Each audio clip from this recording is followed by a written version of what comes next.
तो है जो नम आँखों में बंद कर तैर रहा, बहुत बढ़िया। अच्छा कुछ तो है। है जो नम आँखों में बंद कर तैर रहा, बड़ी बात। चुप से साज के पीछे छिपकर, चुप से साज के पीछे छिपकर मन को खोल रहा। अच्छा।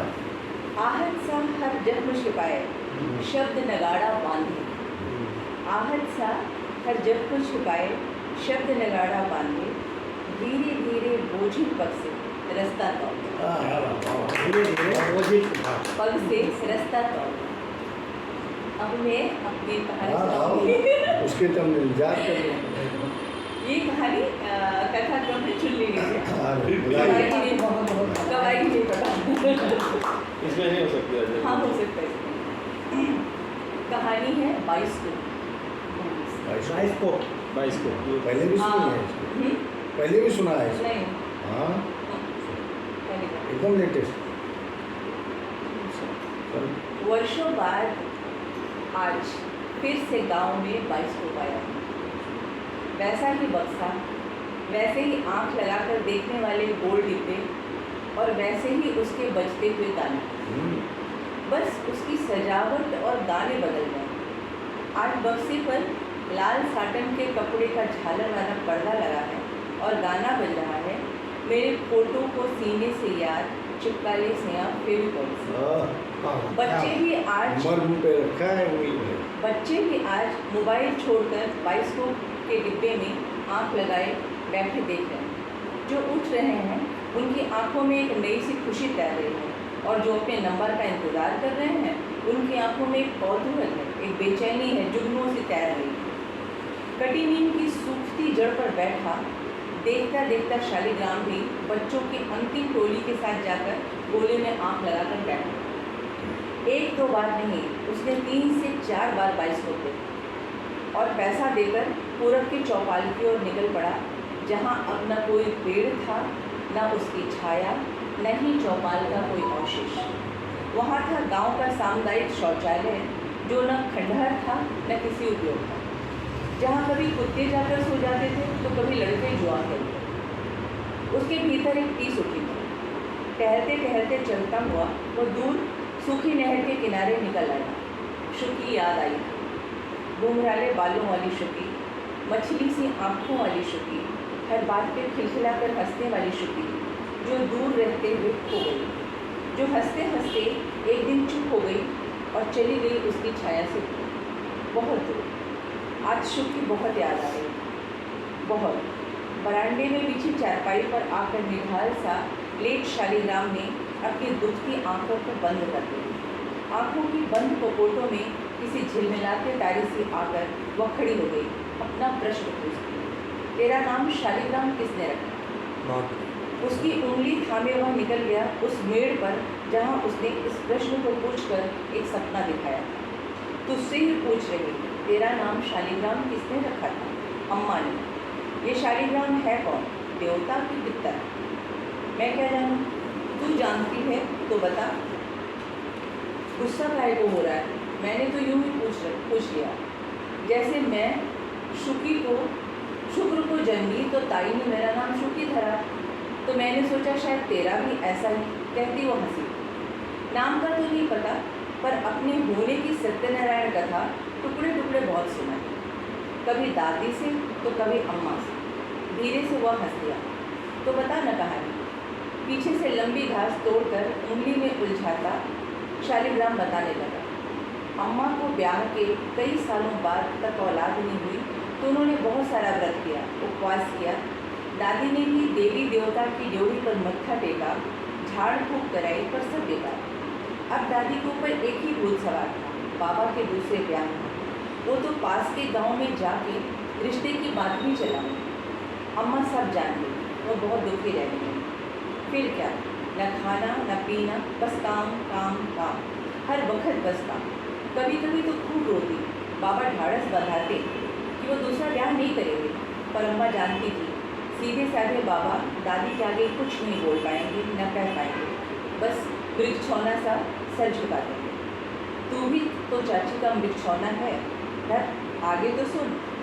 एक दिन बाबा बीज खाद के लिए शहर गए तो दादी लड़की की जन्म पत्री गई। जाते जाते अम्मा को कुलच्छनी कर जोर से किवाड़ लगा दी। कलेजे पर पत्थर रख अम्मा सारे काम निपटा पिछवाड़ी वाली नींद के नीचे जाकर के बैठ गई।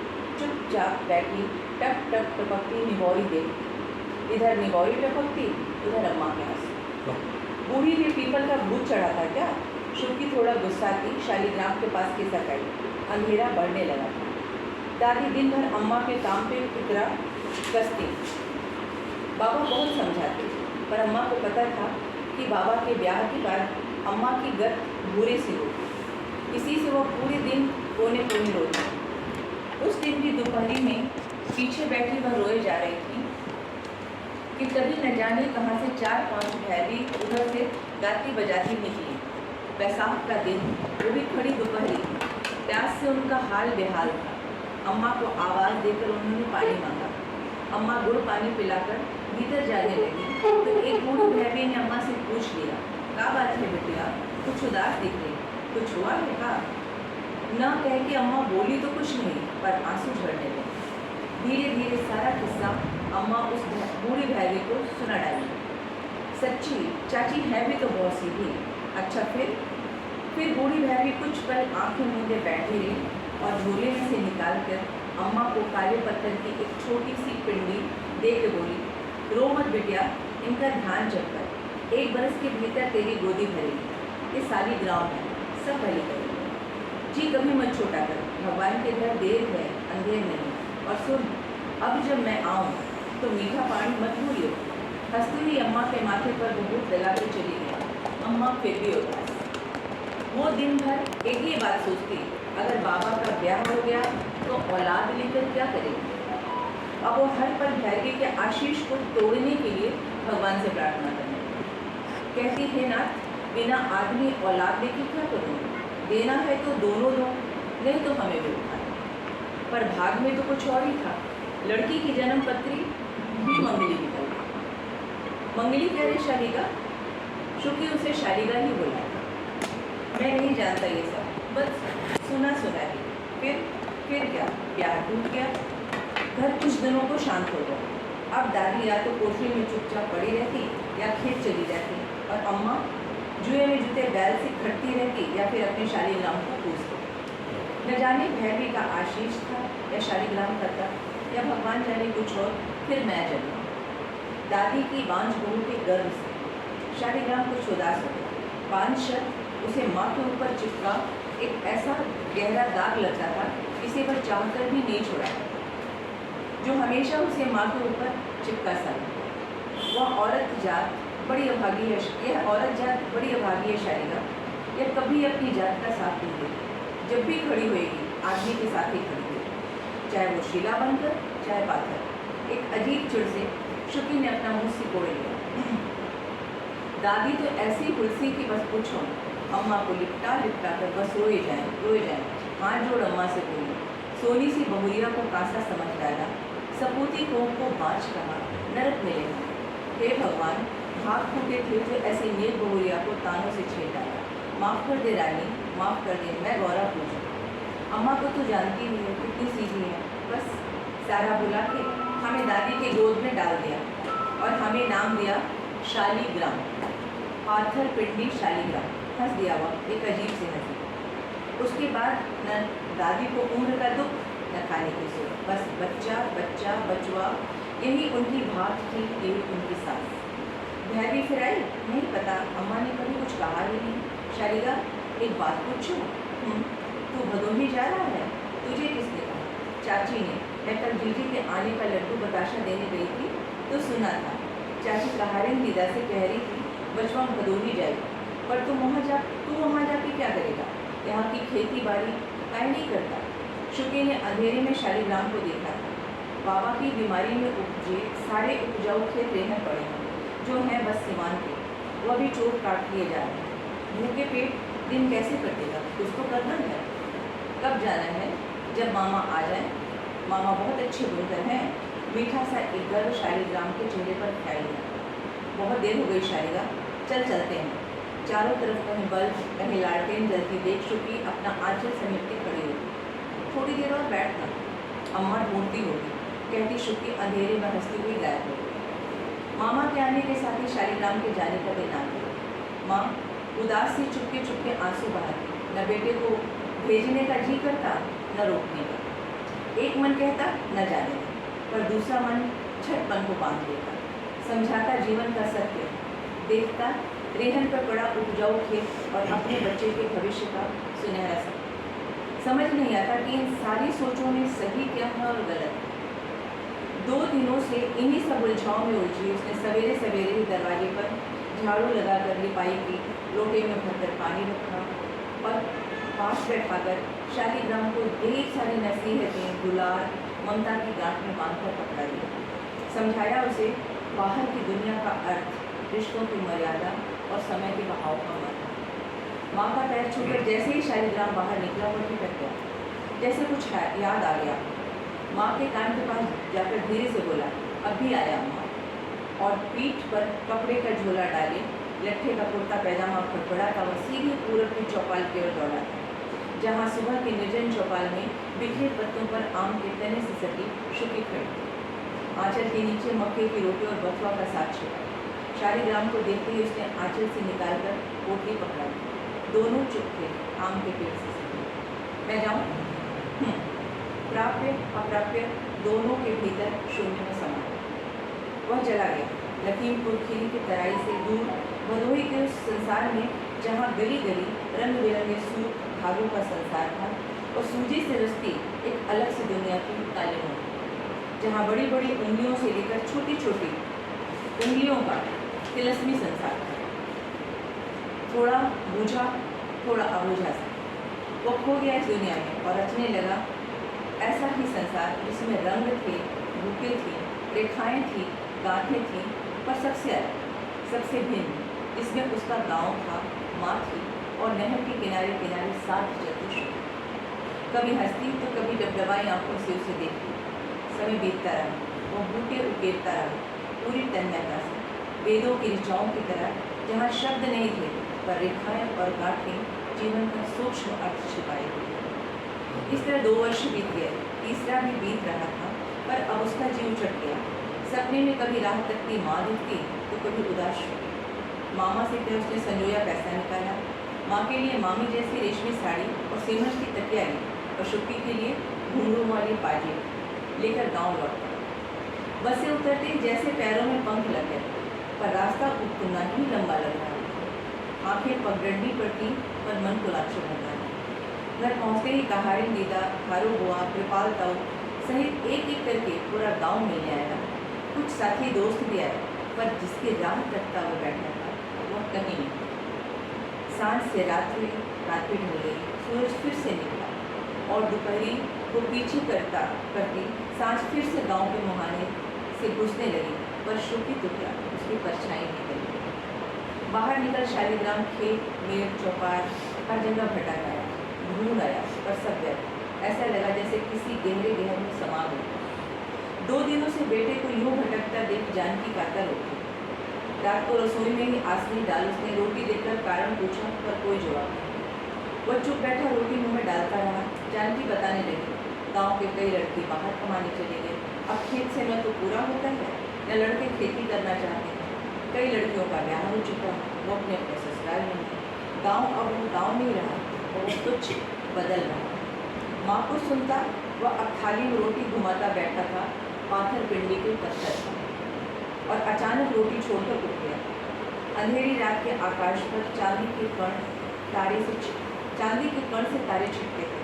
नीचे नन्हे आम के टिकोरों की खुशबू से भीगी हवा घर का कोना कोना महका रही थी।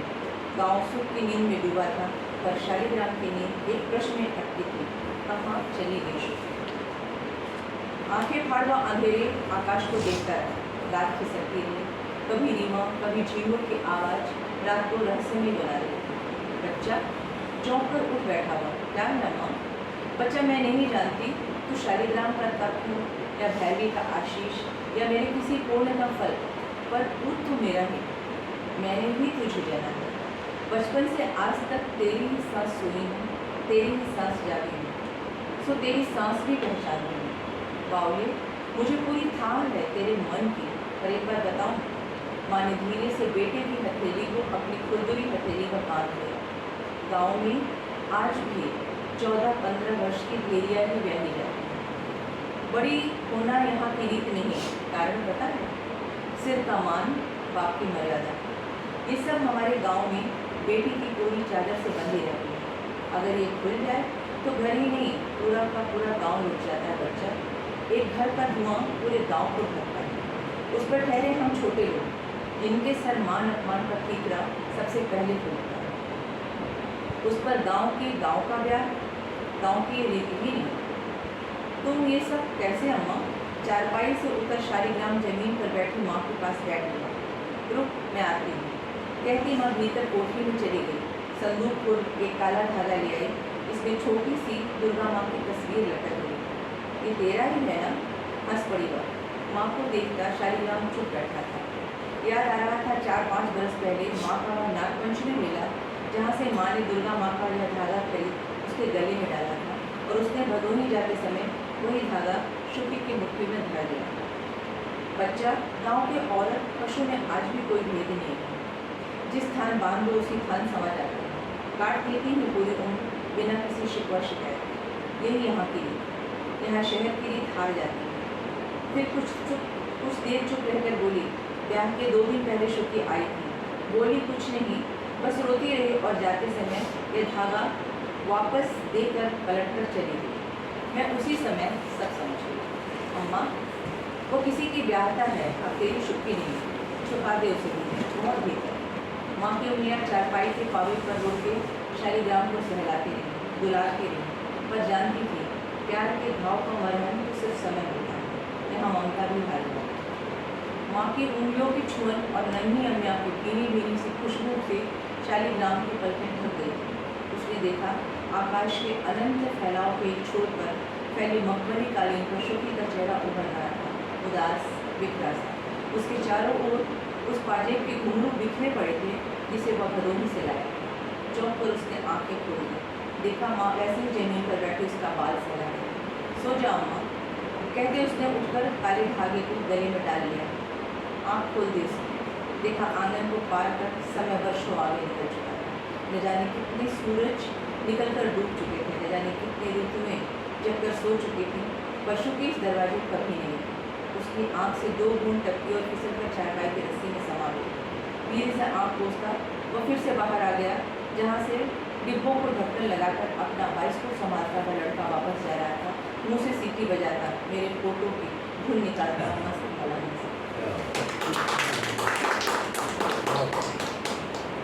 सुंदर।